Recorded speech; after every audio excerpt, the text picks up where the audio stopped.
Bienvenue, mesdames et messieurs, à notre commentaire médiatique « Le Vatican et le culte de Lucifer ». Ce qui a été découvert en 1992 déjà dans le plus grand journal mexicain Proceso excite à nouveau les esprits ces jours-ci.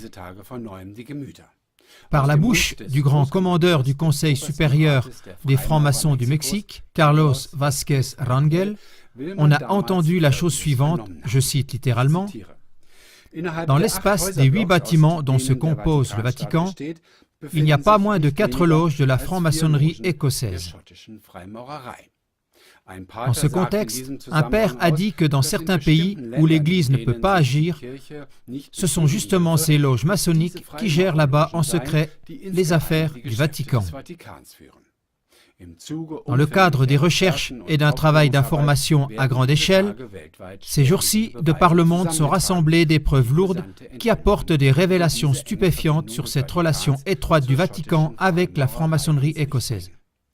Les luttes entre l'Église catholique et la franc-maçonnerie durant des dizaines d'années n'étaient-elles que des simulacres de combat devant le public?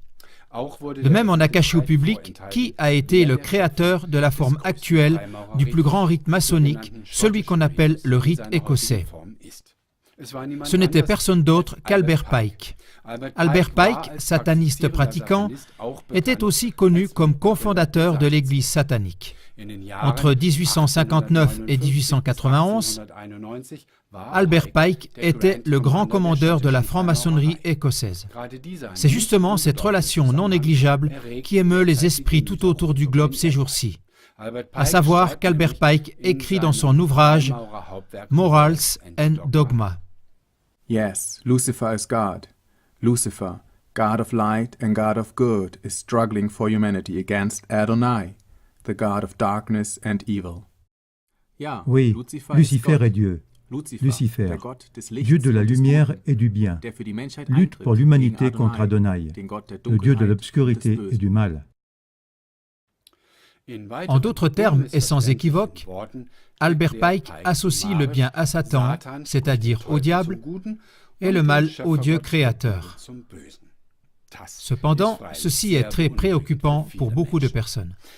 Tandis qu'une rivalité constante entre le Vatican et la franc-maçonnerie a été attestée vers l'extérieur, il est venu au jour que le pape de 33 jours de ce temps-là, Jean-Paul I, qui était prétendument la victime d'un rituel de sacrifice, était lui-même un franc-maçon actif. Jean-Paul I a recommandé le franc-maçon Lucifer Carducci comme idéal pour la jeunesse, alors que c'est du cru de ce dernier qu'est le fameux hymne satanique. Et déjà des mitres et des couronnes tressaillent. Salut Satan aux rébellions, ô puissance vengeresse de la raison.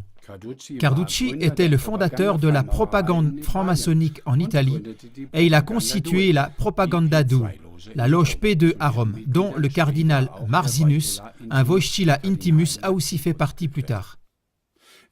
En janvier 1996, le Grand Orient d'Italie a proposé le prix Galileo Galilei au pape Jean-Paul II. C'est la plus grande distinction de la franc-maçonnerie italienne. Motivation: la personne ainsi honorée a toujours pris fait et cause pendant son pontificat pour les valeurs de la franc-maçonnerie universelle. Regardez dans les émissions suivantes d'autres témoignages du culte secret de Lucifer dans l'Église catholique qu'on discute actuellement beaucoup.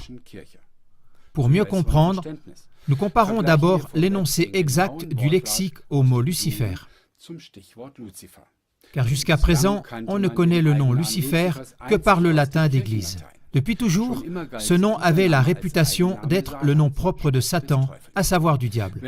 Si maintenant ce nom se manifeste de plus en plus ouvertement dans l'adoration en latin, ces choses sont donc des présentations déjà très claires. Mais lisez et voyez vous-même. Lucifer, latin d'Église, Lucifer, le diable, Satan, définition du lexique. Depuis toujours, le lexique définit Lucifer comme le nom du diable ou Satan en latin d'Église. Alors que le chantre chante en latin clairement et ouvertement Lucifer lors de la messe pascale, dans l'Exulté, les textes allemands des livres de cantiques catholiques masquent le nom Lucifer avec le mot « étoile du matin ». La Bible latine, la Vulgate, quand elle parle de Jésus comme étoile du matin, n'utilise nulle part le mot Lucifer, mais exclusivement Stella Splendida Matutina. C'est pourquoi la découverte de cette dissimulation évidente de Lucifer est en train de soulever un tollé mondial. Si on reste fidèle à la définition très ancienne du lexique, le chantre catholique ne chante dans sa liturgie rien d'autre que Lucifer. Il apparaît le matin avec ses flammes.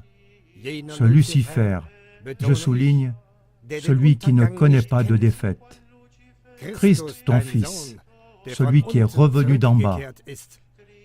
Il a illuminé de gaieté la famille humaine, et il vivra et régnera pour l'éternité.